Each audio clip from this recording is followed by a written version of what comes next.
참 그 인자하시고 인과 덕을 굉장히 은연중에 강조하시면서 본인 생활도 또 그렇게 연기하시면서 모든 사람들한테 자유롭고 특히 가족과 이 가까운 지인들한테 항상 다정하고 온화한 그런 아버지로 생각이 됩니다.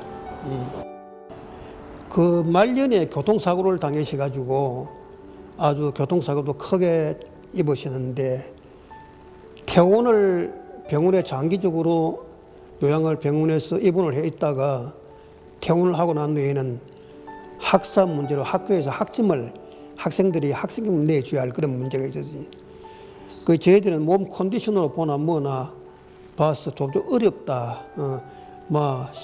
다른 방법을 강구하든지 또 뭐 어떤 또 시간을 두고도 연구를 해보든지 이렇게 하자고 결론이 나올지도 몰라도 상당히 긴가민가 해 있었는데 그 이야기를 들으니 벌떡 일어나셔가지고 지팡이를 짚고 학교로 가셨습니다. 학점을 내야 되겠다. 그 제자를 사랑하는 여러 가지 방법도 있지만은 또 본인이 해야 할 사명 중에 하나고 그러니까 시기에 늦지 않도록 학점을 꼭 내야 되겠다. 그래서 그 환자로서 거의 지금 쩔뚝거리면서 동아대학을 갔어요. 그럼 어떻게 학점을 내주느냐. 모든 건물들은 다 계단이 있지 않습니까? 그러고 방이 회화를 하는 작업 실습 방들이 한두 개가 아니고 많은 그 방들을 그런 몸으로는 도시 몸을 운신해 가면서 그 일을 하기 굉장히 어렵다는 것을 저도 느끼고 있었는데 더구나 저희 부친께서 그런 생각을 하시더라고. 아는 방법이 있다. 조교한테 이야기를 연락을 해가지고 모든 작품을 전부 다 건물 밖으로 그 건물 벽에다가 전부 작품을 붙이라. 비스듬하게 작품을 거쳐라. 그러면 내가 우리 아들 차를 타고 차에서 반쯤 들어 누워서도 보면 다 보이니까 그래 학점을 내겠다. 그래야지. 그 제가 부친을 뒤에 차 좌석에서 쿠션을 받쳐가 몸을 이렇게 반쯤 지대도록 만드시가지고 차를 아주 수행을 해가면서 그 많은 작품들을 처음 벽에 쓰는 작품들을 전부 다 관통해가면서 작품을 채점을 했습니다. 맨 마지막으로. 그것도 제자를 확실히 사랑하는 방법이었어요. 그 너무나 그때 그 감정이 북받쳐서 물론 저도 운전을 하면서도 울었고 저희 부친도 마음속으로 얼마나 울었겠어요. 그 작품을 그런 참 비화가 있습니다. 항상 마음속으로는 존경하고 사랑하는 아버지지만은 총체적으로 보면 너무도 부족하고 제대로 한 게 많이 없어서 송구스럽고 제가 죽기까지 항상 아버지한테 그 마음을 잊지 않고 아버지를 위해서 효도하는 마음으로 살겠습니다.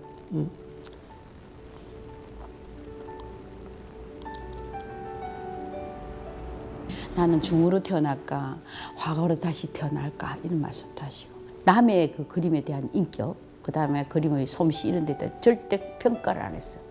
그림을 그리는 방식만 이렇게 해야 되는 거야.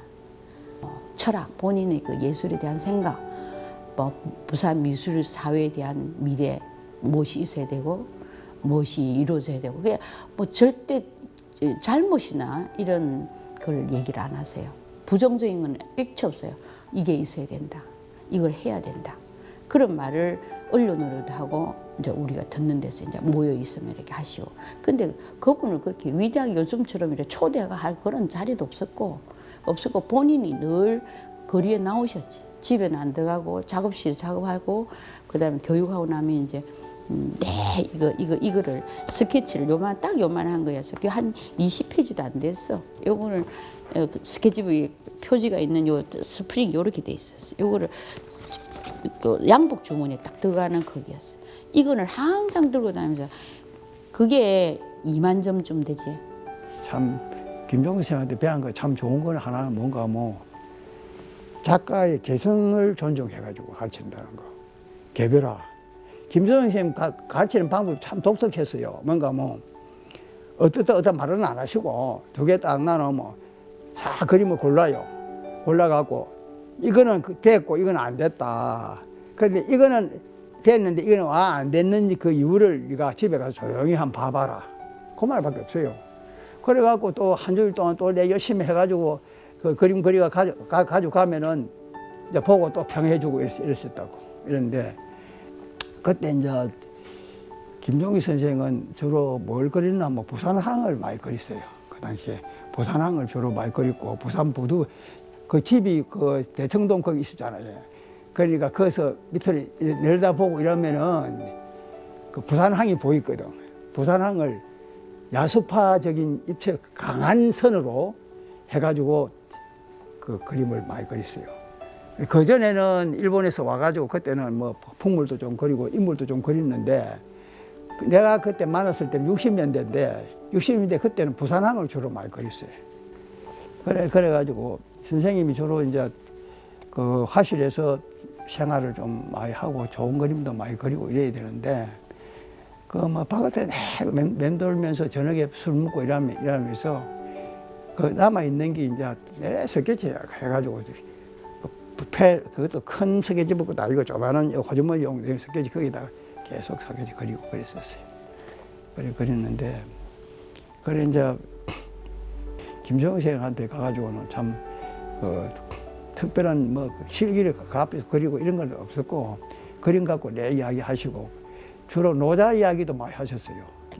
노자 이야기 많이 하시고 그래갖고 뭐 그런데 뭐 돌아가시고 나니까 선생님 생각도 나고 뭐 그랬어요. 그랬는데 뭐 저는 선생님 안 만났으면 어떻게 됐을지도 모르죠. 뭐 선생님은 그림하고 약주하고 그것도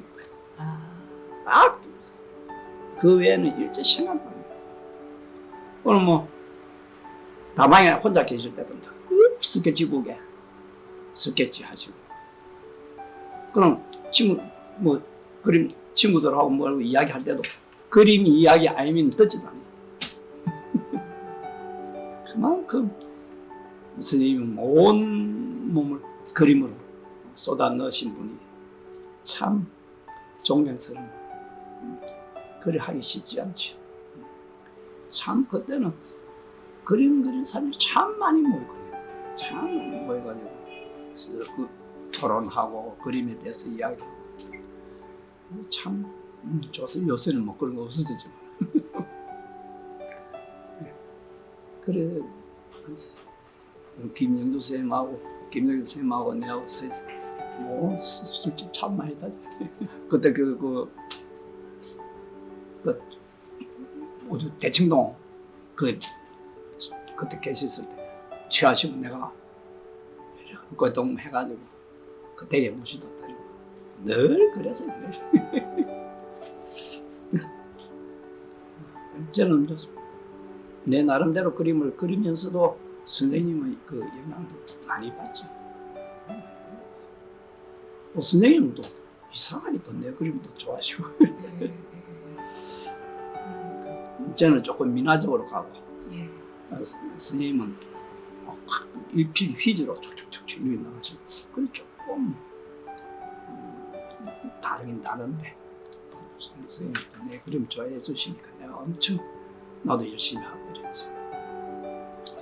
선생님은 내의 모든 것이지. 내가 그 뭐라 할 수 있는 게 아니고 선생님은 나는 그 그림을 하시는 그 모습을 나는 담으려고 엄청 노력을. 그 김종치 선생은 뭐 과묵해요. 별 말이 없고 그리고 늘 스케치북을 가다니면서 그림을 그렸죠. 그러니까 저 뭐 일상생활이라는 게 그림밖에 없나 이러는 이제 착각이 들 정도로 뭐 늘 그냥 하루 종일 그림만 그리는 이제 그런 작가로 이제 제가 인식이 되어 있죠. 인식이 되어 있는데 그런 속에서도 굉장히 그 예술이 가지는 순수성, 이쪽에다가 이제 생각을 두고 작업한 분이기 때문에 인상적이죠. 거의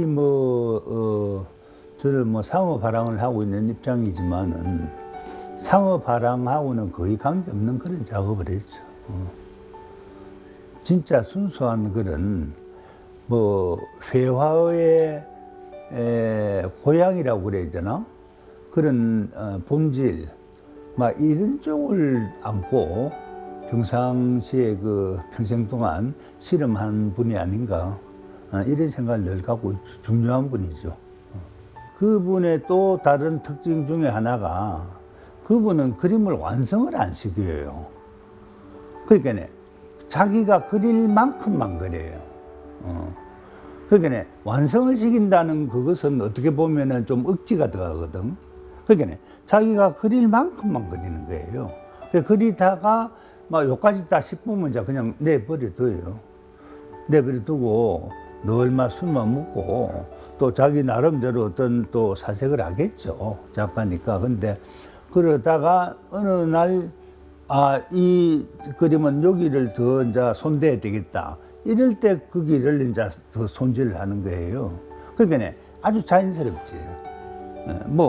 이거는 내가 그렸으니까 며칠 안에 완성을 시켜야 된다. 이제 이런 게 없으니까 굉장히 그 아마추어적인 그런 데가 있는데 그게 그 작가의 신선함, 그 생명력이죠. 그러니까 지금 살아 계셔도 또 그릴 만큼 그리고 또 이제 조금 시간이 지나서 더 그려야 되겠다 싶으면 그리고 이제 이런 하나의 그 작업 자세가 이거 참 진짜 예술가가 아닌가 이제 이런 생각을 좀 하게 되죠. 어디에 자기를 내세우지 않아요. 그리고 오로지 묵묵하게 작품에만 모든 것을 다 바치고 그리고 굉장히 하시는데 깊이는 엄청나요. 그게 아마 그 선생님 작품 세계에서 다 묻어났을 거예요. 그래서 뭘 해가 앞서가지고 감투를 쓴다든지 출세를 위해서 뭘 한다든지 묵묵하게 자기 작품 세계만 아마 추구해 나가신 것 같아요. 아마 그냥 보통 교수님 같으면은 자기 우리나라 특히 교육에 있어서 미대 교육에서 병폐인데 자기 이론이라든지 자기 어떤 스타일을 많이 강요하는데 선생님은 전혀 그런 게 없었어요. 학생이 자유롭게 할 수 있도록. 그리고 그 학생이 그 세계가 자기 나름대로 갈 수 있도록 그렇게 유도를 하는데 그걸 못 알아들으면 그냥 방임하는 같은 느낌이 들어요. 그걸 알아들으면은 자기 세계를 찾아갈 수가 있고. 그래서 간혹 이제 학생들이 이해를 못하는 경우가 많죠. 그 많고. 그래서 확실하게 테크닉적으로 잘 그리는 것보다는 내면적인 것을 그리면 많이 찾았습니다. 그래서 그 선생님도 끊임없이 쉬지 않고 드로잉을 스케치북에 무의미한 어떤 선을 긋기도 하고 어떤 동안 형상을 만들기도 하고 평생을 아마 돌아가실 때까지 제가 그 작업을 하신 줄 압니다. 그래서 학창 시절에 마지막 선생님 관두고 가실 무렵에 그 남성여고 밑에 있는 그 댁에 가서 제 후배 하나하고 정리를 해드리면서 거기 보니까 엄청난 양의 스케치북이 있더라고요. 그래서 그런 것들이 오랫동안 해왔던 그런 선일 긋기라든지 필력들이 선생님 작품 속에 묻어나와 있는 것 같더라고요. 그래서 제가 거기서 이 내면의 정신세계가 그림을 그리면서 그 필력에서 묻어나오는 게 제가 그때는 체험을 많이 했습니다. 제 그림 세계에 방향을 정해주신 분이라서 너무나 감사하게 여깁니다. 간혹 지나가면서 그림만 보고 그냥 화두를 한마디씩 툭툭 던져요. 다른 이야기도 안 하고. 거기서 이제 제가 많은 걸 배웠죠. 이제 이 철학적이라든지 작품에 대한 작품관이라든지 그런데 제 지금 현재의 작품 해나가는 데 있어서 가장 많은 영향을 미친 분이라고 생각합니다. 1999년도에 화랑을 오픈을 했는데 10주년이 됐을 때에 10주년 기념전을 하게 됐어요. 그래서 그때 당시에 꽃피는 부산항이라는 주제로 해서 부산의 작고 작가들 위주의 작품을 19분을 모시고 전시를 한 게 이제 2년이 됐어요. 그때만 해도 이미 김덕수 선생님은 돌아가셨고요. 그래서 작품을 이렇게 그 뒤로 11회까지 15년 동안 11회간에 걸쳐서 이 부산 지역 작가들을 조명하면서 작품을 이렇게 대하게 됐는데 다른 선생님들하고는 조금 확연하게 다른 작품에서 느껴지는 감정이나 이 느낌이 좀 뭔가 좀 달랐어요.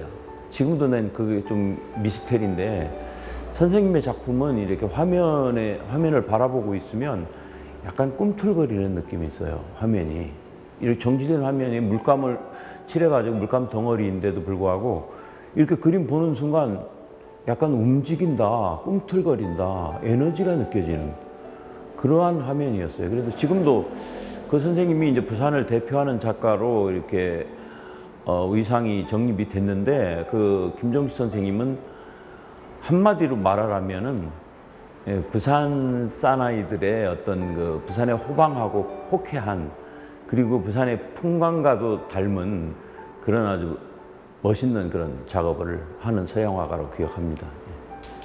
항상 어디 앉으면은 이래 그림을 그렸습니다. 예. 노트북에 이 그리면서 그림을 그리고 뒤에는 글을 쓰고 글을 쓰면서 선글에 보면 어린애 같이 나는 뭐 죄지은 게 없으니까 천당에 뭐 지옥에는 안 가겠지 뭐 이런 식으로도 하시고 그 그림을 그렇게 그린 그림들이 뭐 많이 있습니다.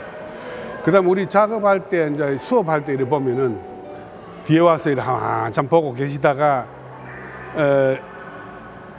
그림은 시작할 때 보다가 끝날 때가 중요하다 이런 이야기를 항상 하시면서 그 붓을 하나 찍어가지고 노란 색깔을 묻혀가지고 몇 군데 툭툭툭 이렇게 찍어놓고 마차해라 이러는 굉장히 어렵지요 그 당시 학생으로서는. 그런데 지금 생각해 보니까 그 톤을 전부 맞추는 그런 이제 아주 비밀스러운 그 이제 기법이 거기에 잠겨 있다 하는 걸 알았고, 그 다음에 항상 순진한 그림을 그리기 위해서 극히 노력을 하셨다. 그래 의도적으로 뭐 이렇게 따듬고 이래가 좋은 그림을 그리려고 하는 게 아니고 어린애 같은 그런 아주 천진난만한 이런 그림을 그리려고 항상 애쓰고 이래 하셨던 분이고, 술로 잡수고 이러면은 막 이야기가 별로 없으면서도 항상 그 표정이 온순하고 아주 온화하면서, 너무 그 온화하니까 그 싣고 가던 그 택시 기사가 아무데나 가가 막 내려버리고 간 경우도 있고 막 고생도 하고 많이 그래 했습니다. 우리 그 김종식 선생님은 중학교 부산 중학교 계시면서도 장학사가 오는데도 아들한테 자유분방하게 이래 수업을 하도록 했으니까 그 아들은 막 저거지 막 장난치가 뭐 이래 해서 하니까 외국에서 이제 온 그 교육 시찰단들이 대한민국에 와서 최고의 그 수업 현장을 봤다. 보디 페인팅을 하고 자율학습을 하고 시키고 하는데 굉장한 그 아주 그 선진적인 그런 수업을 하더라. 뭐 이런 대우도 받고 이런 적이 있습니다. 참 순수하시면서 술도 좋아하시고 이야기하고 만나가지고 이렇게 제자들하고 이야기하는 이걸 좋아하시고, 그 대학 사회의 그 교수들 간의 그 정치 싸움 그게 휘말리지 않고 항상 그 혼자서 외롭게 이렇게 이제 쭉 교단을 지켜 오시고 그랬던 우리 스승으로서는 정말로 부산에서 참 한 사람 꼽아라하면은 우리 김종식 교수님을 꼽을 수밖에 없는 그런 상태입니다. 지금 돌아가시고 뭐 우리 부산 해화사상 1세대인데 우리는 지금 열심히 지금 그 제자들로서 그 길러난 제자들이 지금 부산에서 뭐 전국에서 지금 중진으로 활동을 많이 하고 있습니다. 그래서 김종식 선생님의 그 학업의 그 유업이 지금 서서히 빛나고 있다 하는 것을 실감을 합니다. 김종식 선생님 정말 백낙효입니다. 내가 그 공부를 제일 잘한다 하고 이렇게 맨날 칭찬해 주시고 이래 하지만은 그 당시에 뜻을 몰라 가지고 작품 수채화만 쭉 해오던 거를 유화로 바꾸기가 참 어려워가지고 애를 먹었습니다만은 지금에 와서 이제 김종 선생님이 하신 말씀에 따라서 니는 작품은 좋은데 너무 디자인적이고 두께감이 없다 이래서 내가 두께감을 절실히 연구해서 지금 대한민국에서 혼자 하는 두께 있는 1mm 돌출되어 있는 입체적인 그 회화 작품을 하고 있습니다. 이거 선생님 가르쳐주신 거 너무 감사하고 영면하시면서 편히 쉬십시오. 예, 감사합니다. 예. 옛날에 학교 다닐 때 선생님을 보시면 별 말씀이 없고 항상 거기는 차분하게 말도 거의 없다시피 하고 그렇습니다. 그 한마디씩 혹가다 한마디씩 하고 그 당시 수업이 이제 풍경, 정물, 그다음 인물, 그다음 추상 그런 식으로 수업이 했기 때문에 그래서 주로 이제 보면 그 당시 얼숙도, 그다음에 범어사, 그다음에 해운대 등등 그런데 주로 이제 풍경 수업을 하기 위해 가지고 그래서 스케치를 갖다 주일마다 나갔습니다. 예. 제가 보는 김용희 선생님 같은 분은 대단하신 분이신데 별로 나서는 게 없고 그러니까 별로 하단에 그렇게 알려진 편이 아니거든요. 그래서 제자로서 지금 제가 할 수 있는 것은 많이 좀 알렸으면 하는 그런 바람이 있습니다. 예. 김종국 선생 작품에 말년에 작품 스케치하는 게 주로거든. 선이 한 번도 멈추는 게 없어. 굽이 치는데도 손을 이렇게 돌려가면서 갖고 그렇게 이제 그걸 뭐 계산학을 하고 시켰어가지고 저질러도 그걸 내는 김지라. 그걸 그냥 뭐 처음 김여정 글자기로 전부 다른 데서 이야기하는 거 부산항 사계절 그린 게 있거든. 그건 좋기도 하죠. 왜? 대체는 너무 작업작 처음으로 좀 그 사람 보면 그런 게 눈만 뜨면 비는 거. 그래 눈보다 잘 그릴 수밖에. 그 다음에 해방되고 귀한동포 그런 게 있어. 그것도 좋고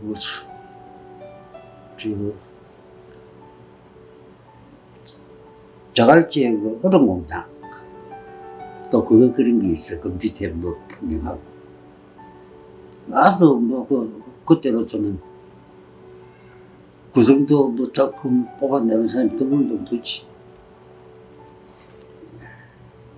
사회생활은 돌아가실 때까지 전혀 모르는 사람. 그냥 자기 혼자 사는 게 자기 뜻대로. 혼자 갇혀 사니까 때 장사 안 가려고 서비스벅 스케치를 들으니까 그게 역전하게 때 불탄 거 그거를 빼고 또 내가 눈으로 확인한 게 2만 한 5천 점, 2만 한 5천 점. 내가 드레이지 그거 엮어준다고 그걸 전부 다 봤거든. 스스로 할 거 가려낸다 그게 별로. 그러니까 사회생활을 안 하고 했기 때문에 그 시대 미술계에 조류하고 관계없이 자기 길만 갈 수 있었고 작품을 그만큼 많이 할 수 있었고 작품 팔 재주가 전혀 없기 때문에 남아있는 게 많고. 저 교대 다닐 때 김영교 선생님이라고 있었거든. 이 와시다 미술학 출신. 그 선생님이 내가 그 선생님 그림이 좋아가지고 그 선생님한테서 배웠어. 그 빨랭보다 나갔을 때도 토요일마다 오가지고 선생님한테 좀 지도를 받는데 선생님이 진짜 서울 숙명여대로 정근을 가시게 되더니 그 선생님 가시면 누구한테 배워야 됩니까? 이렇게 김종실이라는 사람이 있네. 그분을 찾아가서 네가 한번 부탁을 해보게. 성격 술도 잘하시고 성격도 빠졌긴 하시네. 그래 김종 선생님 찾아갔어요. 댁을 찾아갔고 갔는데 처음에 못 만나고 그 다음 날 이제 만나갖고 자네 일단 술을 한잔 먹어보게. 내가 맞는가 안 맞는가 보자. 그래 딱 처음 잤을 때만은 매일 자네 매일 수사하게 일해야 돼. 그래 한 2주쯤 지나니까 스키장으로 가야 돼. 그래 기장 쪽으로 스키장 갔는데 또 내리면 또 수질 검사하는 데가 있어가지고 이 동네 물이 듣는 거 싶어서 술집 검사부터 먼저 하고 수질 검사부터 먼저 하고 그래 이제 그때부터 스키지를 매주 나가게 됐거든. 그 외에는 이제 술 마시고 주중에는 그래 세계까지 쭉 다녔어요. 선생님 교통사고로 나갖고 배를 누웠어도 내만 찾는 거라. 그래서 선생님 술은 안 가져왔습니다. 김종식 화백은 순수 부산 토박이. 부산에서 나고 활동하고 생일을 마친 그야말로 근현대 부산 1세대 미술가 중에 대표적인 작가입니다. 특히 그 무렵에 일본에 유학을 한 정규 과정을 밟은 분이 별로 없었어요. 거의 없었습니다. 김종식가 유일합니다. 그렇기 때문에 그 당시 거의 전무하다시피 했던 부산 근대 화단에 길잡이 역할을 했죠. 선구적이고. 그리고 줄곧 여기에서 교육 활동도 하시고 작품 활동도 했기 때문에 굉장히 자존심이 강해가지고 타 지역에 작품 발표하는 것을 전혀 하지 않았습니다. 보고 싶으면 여기 오라. 그리고 작품을 산만하게 말하자면 유출시키지도 않고 전체를 모아서 간직했던 그런 분이죠. 예. 일본을 통해서 서구 미학을 공부했지만은 그것을 극복을 했습니다.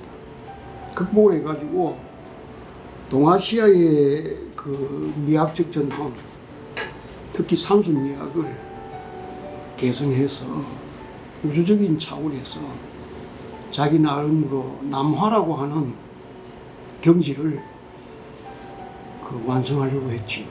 그렇기 때문에 그 작품에는 기운생동의 미학적 전통과 영묘한 기운이 깃든 색채와 필치를 그 화폭 속에 주로 남겼습니다. 그래서 특히 그 유채화와 변용했던 묵색 드로잉 화는 그야말로 유래를 보기 드문 독보적인 경지입니다. 그 김종식 화백을 만난 때는 1965년 1월 초순이었습니다. 그 범천동에 있던 서상원 화백 판잣집 화실에서 배웠죠. 그 계기는 그 전해 12월 하순에 서상원 화백이 첫 개인전이 있었는데 제가 그때 서화백의 작품을 보고 깊은 감동과 공감을 하면서 장문의 편지를 보내줬어요. 그랬더니 이 소식을 들었던 김종식 화백이 그 글 쓴 사람, 편지를 보내준 사람을 나도 한번 만나보고 싶다. 그렇게 해서 선생님을 처음 뵙게 되었어요. 그 첫 말씀이 우리 자주 만나자 그랬어요. 그래가지고 그날 바로 직후에 선술집으로 갔어요. 선생님 평소에 말이 별로 없으시고 과묵하신 분이고 누구하고도 말을 잘 트는 그런 성격이 아닙니다. 그런데 스스럼없이 그 많은 얘기를 나눴던 느낌이 듭니다. 선생님은 저를 어떻게 바라보았는지 제가 20대에 군 생활을 마치고 돌아왔을 때에 저보고 평론가를 하라고 그렇게 했어요. 그리고 술집에서 만나면은 저보고 느닷없이 평론가가 온다. 그리고 또 술자리 담화 중에도 평론가 한마디 해라. 그래서 저는 글 쓰기를 시작도 하지도 않았을 무렵부터 선생님이 저를 평론가라고 대접을 해주었습니다. 지나고 보니까 그 선생님은 무언가 저에 대한 어떤 예감이라고 할까 기대가 그렇게 있었지 않았나 생각합니다. 예. 지금 생각하니까 전지해 주셨다고 그렇게 생각될 정도로 고맙습니다. 김종식 화백은 부산 미술사에서 대표하는 제1세대 서양화가로 1918년 부산 동네에서 태어나셔서 일본 유학하고 또 부산과 경남에서 학교 선생님을 오래 하시다가 마지막에 동아대학에서 정년 퇴임하셨던 작가입니다. 이번 연구를 우리가 진행함에 있어서 가장 메인으로 참고를 해야 될 부산시립미술관이 마침 리모델링 공사를 하는 바람에 우리가 그 대신해서 과천에 있는 현대미술관하고 또 서초동에 있는 국립중앙도서관 또 국회의사당에 있는 국회도서관 또 가장 메인으로 먼저 간 데가 초읍에 있는 부산시립도서관이죠. 예, 그리고 세금정에 있는 김달진 미술자료박물관은 우리나라에서 가장 많은 미술 자료를 보유하고 있는 곳입니다. 여러 군데 도서관, 미술관들을 다니면서 자료 조사를 했습니다. 예, 그리고 이번 연구를 진행함에 있어서 많은 협조를 해주신 유족 김원 이사장님과 또 지인들, 제자들 모두 다 구슬체록에 기꺼이 응해주시고 또 영상 촬영까지 다 흔쾌히 응해주신 많은 분들에게 정말 감사드립니다. 예, 그리고 마지막으로 이번 몇 달간 온몸 바쳐 열심히 일해주신 우리 경희 배가문화예술연구소 연구원들에게 진심으로 감사드립니다. 예, 앞으로도 부산미술사를 대표 작가와 또 많은 작가들을 미술사적으로 정리를 해서 부산미술사 정립에 큰 힘이 되도록 노력하겠습니다.